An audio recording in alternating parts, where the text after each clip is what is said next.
नमस्कार, हरियाणा न्यूज देख रहे हैं आप और मैं हूं आपके साथ हितेंद्र। हरियाणा कैसा रहा साल 2023? इस खास कार्यक्रम में साल 2023 में घटी हरियाणा की कुछ बड़ी घटनाओं के बारे में जानेंगे। चाहे बात नू हिंसा की हो या पहलवानों के प्रदर्शन की, चाहे बात राजनीतिक उठापटक की हो या फिर मनोरंजन जगत की, साल 2023 में हरियाणा में ऐसी कई बड़ी घटनाएं हुई हैं जो इतिहास में दर्ज हो गई हैं। ऐसी ही कुछ घटनाओं की कुछ झलक देखेंगे इस खास कार्यक्रम में। बने रहिए हमारे साथ और देखते रहिए हमारा खास कार्यक्रम हरियाणा कैसा रहा साल 2023।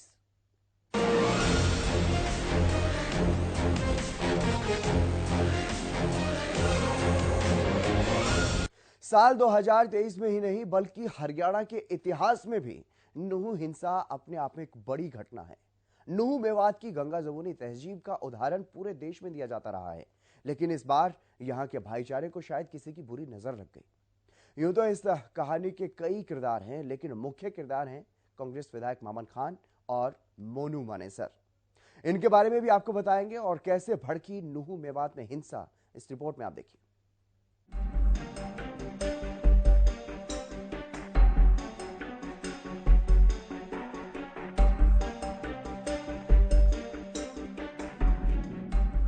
31 जुलाई 2023 दहल उठा नूह मेवात।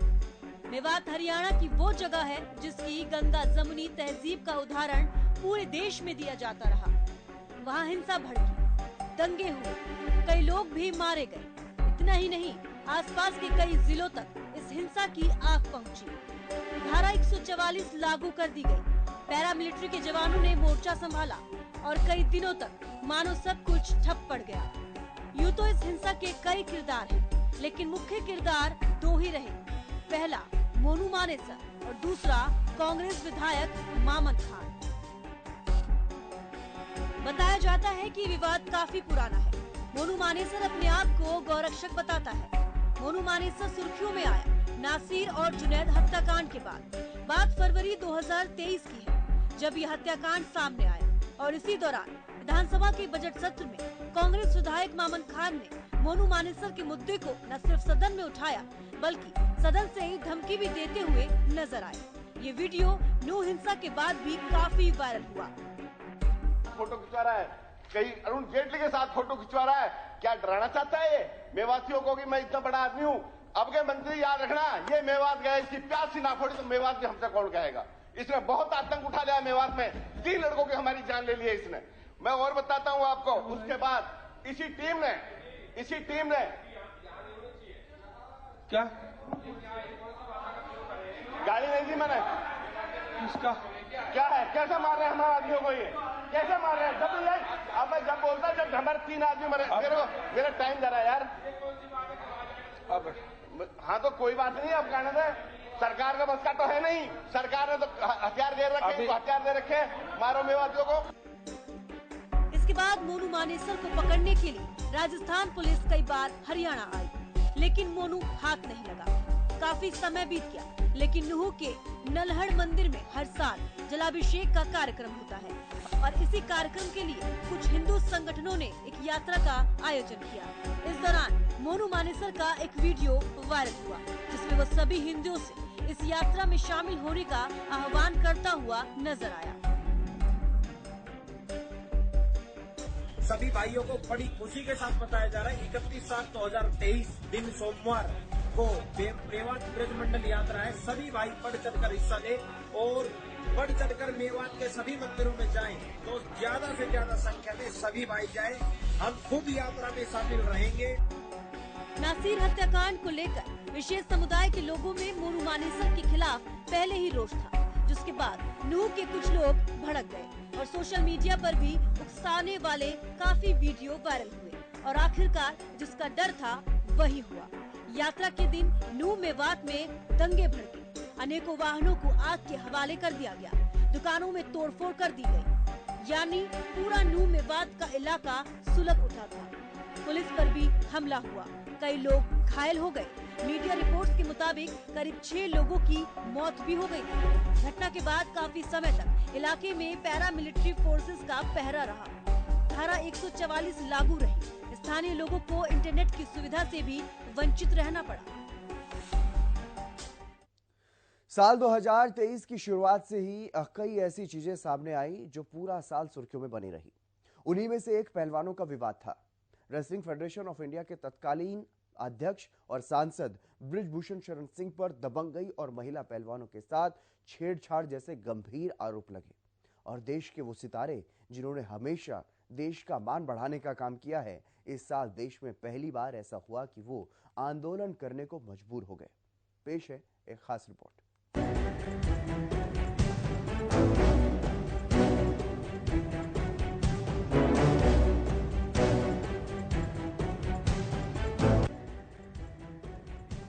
विनेश फोगाट, साक्षी मलिक और बजरंग पुनिया, इन सितारों को कौन नहीं जानता। इन्होंने कई बार देश को गौरवान्वित करने का काम किया है, दुनिया में तिरंगा के सम्मान को ऊंचा करने का काम किया है, भारत के कुश्ती जगत को पहचान दिलाने का काम इन्हीं सितारों ने किया है। लेकिन जनवरी 2023 पहलवान जंतर मंतर पर पहुंचे। मुख्य किरदार तो ये 3 ही थे, लेकिन इनके इशारे पर सैकड़ों पहलवान वहां पहुंचे और पूरी तरह से गैर राजनीतिक धरना प्रदर्शन शुरू किया गया। तत्कालीन WFI अध्यक्ष बृजभूषण पर दबंगई और यौन शोषण का आरोप लगा। महिला खिलाड़ियों ने बताया कि उन्हें जान से मारने तक की धमकियां दी जाती थी। नेशनल कैंप्स में जो कोचेज होते हैं, सभी कोच नहीं हैं उसमें, लेकिन कुछ कोचेज हैं जो फेडरेशन के खास हैं, जो खुद शोषण करते हैं, महिला कोचों के साथ में गलत व्यवहार करते हैं। उसकी मैंने आवाज उठाई है इस बार, और उसके बावजूद भी वही चीफ कोच नेशनल कैंप में लगाए गए हैं। हाँ जी, जी। एक आपने कोचेस की बात बोली, दूसरा और जी डिमांड, और वही कोचेज जो कैंप में लड़कियां होती हैं उनके साथ में बातचीत करवाते हैं लड़कियों की, शोषण करवाने के लिए ही। और अध्यक्ष जी ने खुद पता नहीं कितनी लड़कियों का शोषण किया है। बहुत सारे जर्नलिस्ट जो स्पोर्ट्स को कवर करते हैं उनको पता है कि कितने पावरफुल वो हैं, कितने बार के वो MP हैं, पैसा उनके पास है, पावर में वो बैठे हैं, पावर पोजीशन पे बैठे हैं। तो हम एथलीट को मतलब ये कि वो पहली बात तो हमारे पास धमकी आती है छोटी छोटी चीजों के लिए कि आपको जान से मरवा देंगे, जान से बढ़ के तो कुछ नहीं। इस वक्त पूरा का पूरा देश हैरान था। देश के लिए पदक जीतकर लाने वाले खिलाड़ी इस तरह प्रदर्शन क्यों कर रहे हैं? लेकिन वहीं अपने ऊपर लगे आरोपों पर बृजभूषण शरण सिंह ने प्रतिक्रिया देते हुए कहा था कि कोई एक भी साबित कर दे वो फांसी पर चढ़ जाएंगे। हुआ या नहीं हुआ? हाँ। कतई नहीं हुआ, कतई नहीं हुआ। एक भी सामना कर दे तो मैं फांसी पर लटक जाऊं। यौन शोषण नहीं हुआ, कोई यौन शोषण जैसा नहीं हुआ, क्यों लगाएगा? नहीं हुआ, नहीं हुआ, वो कह रहे थे मोदी जी को बताया बार बार नहीं हुआ। और सर एक या दो नहीं, कई रेसलर नहीं हुआ, नहीं हुआ। एक भी रेसलर खड़ा कर दो, एक भी रेसलर खड़ा कर दो। सामने तो होना चाहिए, कोई तो होना चाहिए सामने कि सांसद जी ने, बृजभूषण सिंह जी ने, फेडरेशन के जो अध्यक्ष हैं, उन्होंने फला खिलाड़ी का शोषण किया है, सामने होना चाहिए। नहीं। इस घटनाक्रम के बाद खुद केंद्रीय खेल मंत्री सामने आए, खिलाड़ियों को जांच का आश्वासन दिया। सरकार की तरफ से 2-2 कमेटियां बनाई गई, जांच शुरू हुई, लेकिन जांच से खिलाड़ी संतुष्ट नहीं हुए। खिलाड़ियों ने जांच करने वाले सदस्यों पर सवाल खड़े हुए और अंत में कोर्ट के जरिए दिल्ली पुलिस ने FIR दर्ज की। एक बार फिर से आंदोलन शुरू किया गया और इस बार ये गैर राजनीतिक आंदोलन पूरी तरह राजनीतिक रूप लेता हुआ भी दिखाई दिया। किसान संगठन और खाप पंचायतों के साथ साथ राजनीतिक दल भी खुलकर खिलाड़ियों के समर्थन में आ गए और केंद्र की मोदी सरकार पर बृजभूषण शरण सिंह को बचाने के आरोप भी लगे। खिलाड़ियों पर भी इस आंदोलन के पीछे सियासत करने का आरोप लगा। इसका असर एशियाई खेलों में भी देखने को मिला। कुछ खिलाड़ी खेलने ही नहीं जा पाए तो बजरंग पुनिया को इस बार कोई सफलता नहीं मिली, जिसे लेकर उन्हें भारी आलोचनाओं का सामना करना पड़ा। इस सब के बीच WFI के चुनाव में भी काफी देरी हुई और अब जाकर कहीं WFI की नई टीम बनी है। नए अध्यक्ष संजय सिंह बने, जो बृजभूषण शरण सिंह के ही करीबी माने जाते हैं। अध्यक्ष का चुनाव जीतते ही उन्होंने आंदोलन वाले खिलाड़ियों को चुनौती देते हुए कहा कि जिन्हें राजनीति करनी है वो करे, उन्हें राजनीति के अखाड़े में ही जवाब दिया जाएगा। आगे बच्चों का नेशनल किया जाएगा, साल नहीं नुकसान होने दिया जाएगा। ओलंपिक किया रहा, बच्चों की तैयारी की जाएगी, कैंप लगाया जाएगा, नेशनल कराया जाएगा।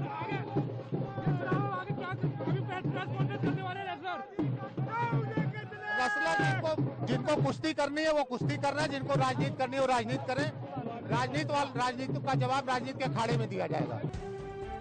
तो वहीं जिस दिन चुनाव के नतीजे सामने आए आंदोलित पहलवानों में से बजरंग पुनिया ने अपना पद्मश्री सम्मान लौटा दिया, तो वहीं महिला पहलवान साक्षी मलिक ने बड़े भारी मन से कुश्ती को अलविदा कहा।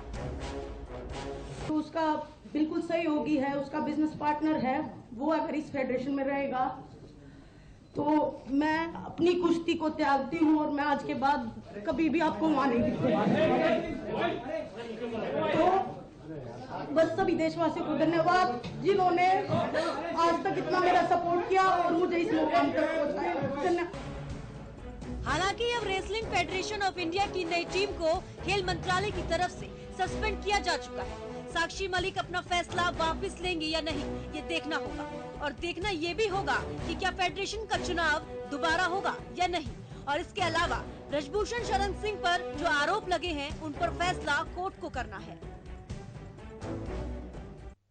हरियाणा में कई बड़ी घटनाएं हुई हैं, उनमें से एक है मंत्री संदीप सिंह पर लगे गंभीर आरोप। मंत्री संदीप सिंह जेल तो नहीं गए, लेकिन पूरा साल विपक्ष के निशाने पर रहे। कई बार उतार चढ़ाव देखने को मिले। जूनियर महिला कोच पर भी कार्रवाई हुई, लेकिन तमाम मुश्किलों के बावजूद भी उनका मंत्री पद अभी तक भी बरकरार है। ये रिपोर्ट आप देखिए।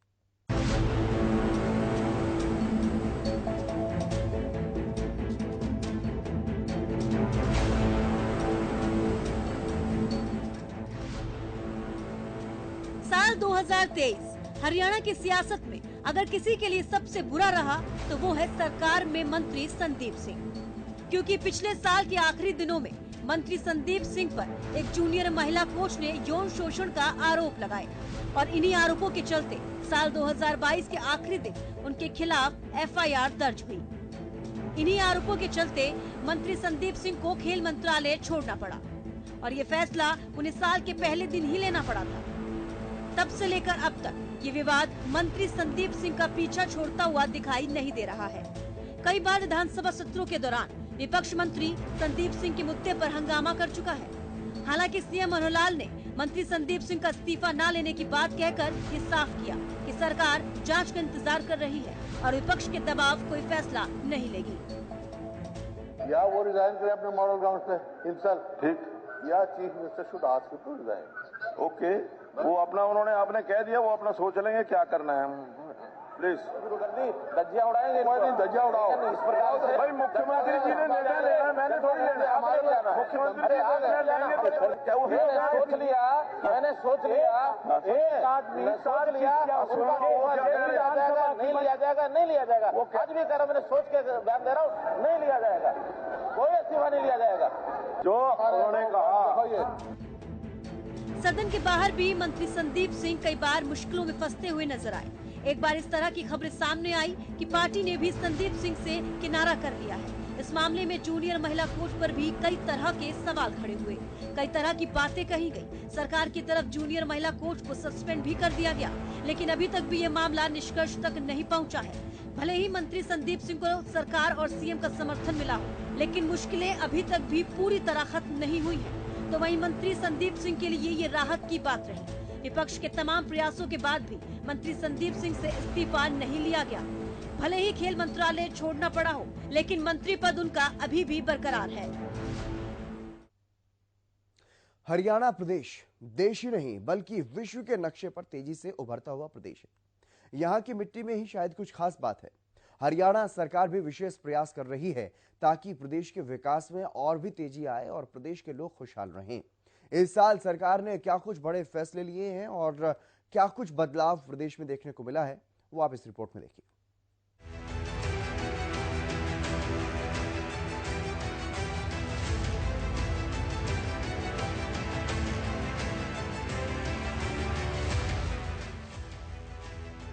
हरियाणा की मनोहर सरकार ने साल 2023 में कई बड़े फैसले लिए, जिनमें से सबसे ज्यादा चर्चा अगर किसी फैसले की हुई तो वो है कुंवारों को पेंशन देने का फैसला। 45 से 60 साल तक के अविवाहितों विधुरों को पेंशन देने का ऐलान मुख्यमंत्री मनोहर लाल ने किया, जिसकी खूब चर्चा हुई। जो अनमैरिड लोग हैं, चाहे महिला हो चाहे पुरुष हो, 45 साल से लेकर 60 साल तक, यानी as soon as an unmarried person becomes 45, उसके बाद मंथली पेंशन का 2750 रुपया वर्तमान में वो भी हकदार हो जाएगा, बशर्ते कि उसकी इनकम 1,80,000 रुपये तक ही है। अब ये सिर्फ जो बीपीएल परिवार हैं उनके अनमैरिड लोग, चाहे महिला हो चाहे पुरुष हो, 45 से 60 की 2750 रुपए की पेंशन उनको मिला करेगी। अब दूसरी कैटेगरी है, तो जो पुरुष जो विधुर हो जाता है, जिसकी पत्नी का देहांत हो जाता है, तो ऐसे व्यक्तियों को 3 लाख रुपया अगर उससे इनकम कम है, जो हमने विधवा और ओल्ड एज में भी की हुई है, और आयु 40 वर्ष से 60 वर्ष तक, इनको भी वर्तमान 2750 रुपए की दर से पेंशन मिला करेगी। कुल मिलाकर के इन दोनों वर्गों में 71,000 लोगों को लाभ मिलेगा, जो रफली 20 करोड़ रुपया मासिक अर्थात 240 करोड़ रुपया साल का, ये सरकार के एक्सचेकर के ऊपर इसका प्रभाव पड़ेगा। उसमें लगभग 65,000 के आसपास तो अविवाहित हैं, पुरुष और महिलाएं 45 से 60, 180 से नीचे, और 5,700 ये हैं विधुर पुरुष 40 से 60, जिनकी आय 3 लाख से नीचे है। इसी के साथ हरियाणा पहला राज्य बना जहां वृक्षों के लिए पेंशन की व्यवस्था की गई। इस साल हरियाणा में बुजुर्गों के लिए मुफ्त तीर्थ यात्रा की शुरुआत की गई। साल 2023 में हरियाणा पुलिस को जहां राष्ट्रपति सम्मान मिला, तो वहीं हरियाणा पुलिस ने साइबर सुरक्षा में ऐतिहासिक काम किया। कामकाजी महिलाओं के लिए क्रेच पॉलिसी लाने वाला देश का पहला राज्य हरियाणा बना। साल 2023 में हरियाणा सरकार और हाई कोर्ट का रिश्ता भी खट्टा मीठा सा रहा। जहां निजी क्षेत्र में नौकरियों में 75% आरक्षण के फैसले को हाई कोर्ट ने रद्द कर दिया, तो वहीं पराली प्रबंधन के लिए हरियाणा सरकार की पीठ थपथपाई। तो वहीं कई क्षेत्रों में हरियाणा पुरस्कृत भी हुआ। हरियाणा की सियासत की अगर बात करें तो बीजेपी जेजेपी की सरकार सफलतापूर्वक अपने 5 साल पूरे करने को है, लेकिन गठबंधन की सरकार पर संशय साल 2019 से ही बना हुआ है। सरकार चल भले ही रही हो, लेकिन गठबंधन टूटने की अटकलों ने इस साल भी खूब जोर पकड़ के रखा और उचाना सीट पर तो लगातार महासंग्राम छिड़ा ही हुआ है। ये रिपोर्ट आप देखिए।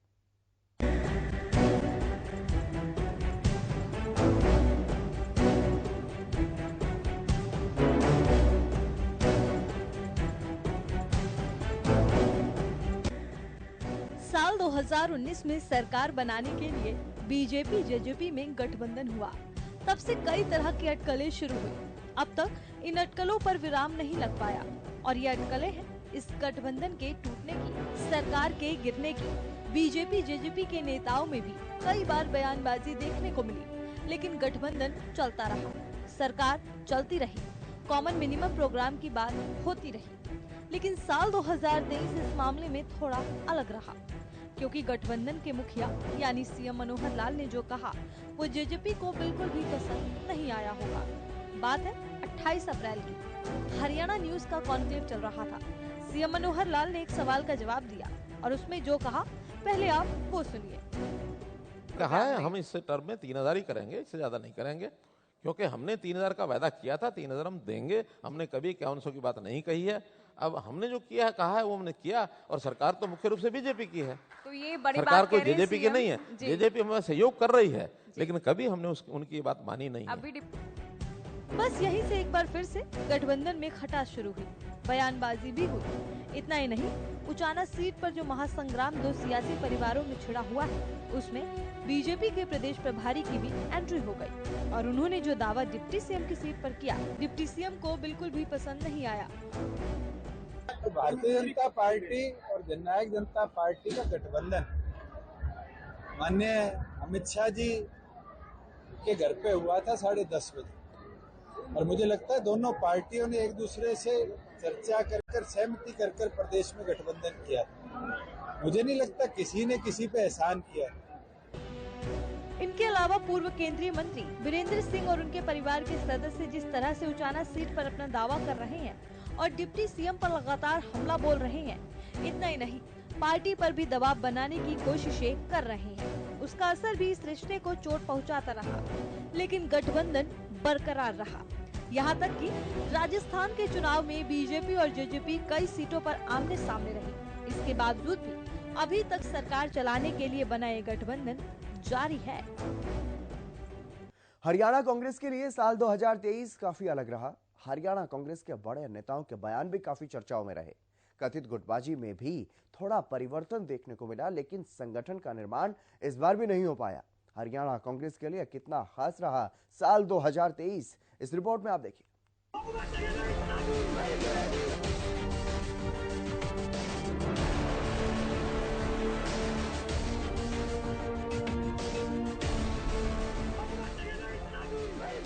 यूं तो कांग्रेस में गुटबाजी कोई नई बात नहीं।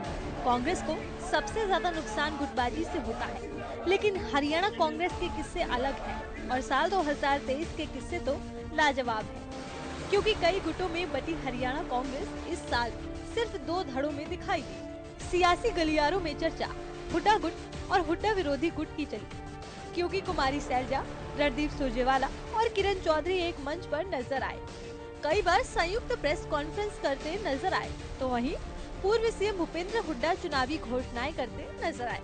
इसी बीच 4 डिप्टी सीएम बनाए जाने का वादा सुर्खियों में रहा। ये चीजें मैनिफेस्टो में डाली जाती है, दलित के लिए क्या हम प्लॉट लेंगे, क्या करेंगे, ये काम राजनीतिक है। और 19 में मैंने भी उस समय भी हमने कह दिया था, आज भी कह रहा हूँ, कांग्रेस सरकार बनेगी तो 4 उप मुख्यमंत्री बनाएंगे। कौन से? एक ब्राह्मण समाज का बनेगा, एक बैकवर्ड समाज का बनेगा, जो जरूरी बनेगा, वैसे तो मिनिस्टर तो बनेंगे, मैं उप मुख्यमंत्री की बात कर रहा हूँ। एक दलित समाज का बनेगा, एक किसी भी समाज का बनेगा।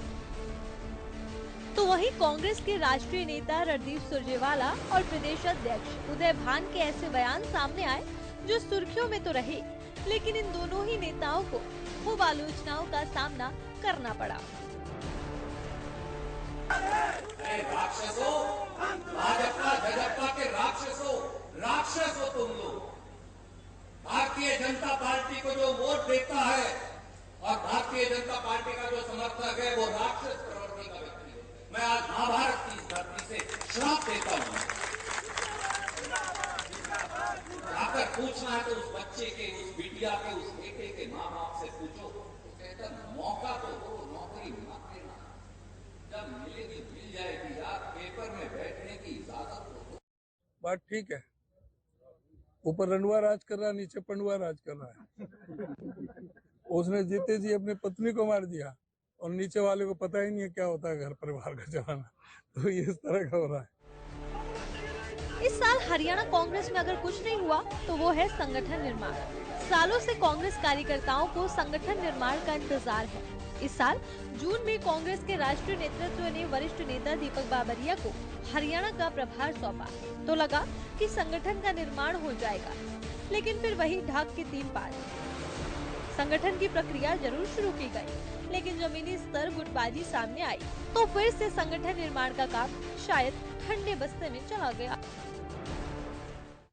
और अब बात कर लेते हैं हरियाणवी फिल्म जगत की, क्योंकि हरियाणवी सिनेमा को इस साल जहां नई पहचान मिली, तो वहीं सूर्य कवि दादा लक्ष्मी के जीवन पर आधारित हरियाणवी फिल्म ने भी काफी धूम मचाई। तो वहीं राजू पंजाबी का निधन और एल्विश यादव का बिग बॉस में ट्रॉफी जीतना और सर्द विवाद में फंसना काफी सुर्खियों में रहा। इस रिपोर्ट में आप देखिए हरियाणवी सिनेमा जगत की बड़ी घटना।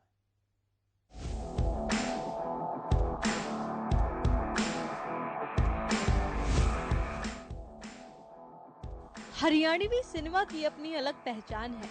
हरियाणवी फिल्में और म्यूजिक इंडस्ट्री का डंका बॉलीवुड में मचा हुआ है। इस साल रिलीज हुई हरियाणवी फिल्म दादा लक्ष्मी के चर्चे तो अवार्ड कार्यक्रमों में भी सुनाई दिए। हरियाणवी फिल्म दादा लक्ष्मी को बेस्ट क्षेत्रीय फिल्म का राष्ट्रीय अवार्ड भी मिला। इस फिल्म में अभिनेता यशपाल शर्मा ने दादा लक्ष्मी का किरदार निभाया। खास बात यह है कि इस फिल्म में अधिकतर कलाकार, सिंगर व संजीदे हरियाणा से ही हैं। 5 साल की कड़ी मेहनत के बाद ये फिल्म तैयार हुई थी। इस फिल्म में दादा लक्ष्मी के जीवन के बारे में जानने और समझने के लिए हरियाणा के कोने कोने में बुजुर्ग लोगों से संपर्क किया गया, उनसे जानकारी जुटाई गई। इस साल हरियाणा के यूट्यूबर भी धमाल मचाते हुए दिखाई दिए। यूट्यूबर एल्विश यादव ने बिग बॉस OTT में ट्रॉफी जीती, तो सीएम मनोहर लाल ने भी एल्विश को सम्मानित किया। लेकिन इस खुशी का जश्न ज्यादा दिन नहीं चला। एल्विश पर गंभीर आरोप लगा, सांप और सांप के जहर का व्यापार करने का आरोप, जिसके चलते एल्विश विवादों में घिर गए। इस मामले में अभी जांच जारी है। तो वहीं हरियाणवी सिनेमा जगत को इस साल एक बड़ा झटका भी लगा। मशहूर सिंगर राजू पंजाबी का निधन हो गया। राजू पंजाबी कालापीलिया से पीड़ित थे और एक निजी अस्पताल में इलाज के दौरान उन्होंने 22 अगस्त को अंतिम सांस ली। साल 2023 में हरियाणा फिल्म इंडस्ट्री की बड़ी घटनाएं कुछ इस तरह रही।